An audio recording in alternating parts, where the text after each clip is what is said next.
La statale 47 Valsugana è uno dei grandi problemi viari del Veneto.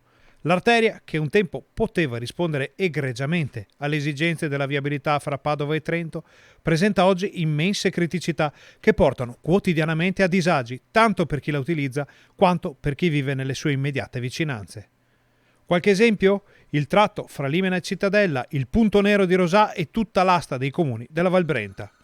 Ma ora c'è finalmente un progetto presentato a Venezia ai sindaci dei territori interessati, dall'assessore regionale alla viabilità Elisa De Berti e dal vicepresidente del Consiglio Veneto, Nicola Finco. L'idea è quella di dare una sistemata a tutto l'asse stradale, da Primolano fino a Limena, facendo riclassificare l'attuale tratto Limena-Cittadella, che attualmente è provinciale, quindi farla ritornare nelle mani di ANAS e fare una progettualità lungo tutto l'asse per superare le varie criticità.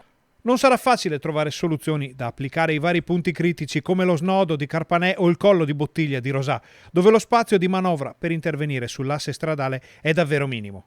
Ma il primo passo è fatto, ora la parola spetta ai tecnici. Da gennaio partirà un lavoro attento sul territorio. Regione del Veneto assieme ad ANAS incontreranno i singoli sindaci, verranno fatti dei sopralluoghi per arrivare ad una vera e propria progettazione, in attesa poi che il governo metta le giuste risorse, le giuste finanze per dare una risposta concreta al territorio che da più di 40 anni aspetta una soluzione definitiva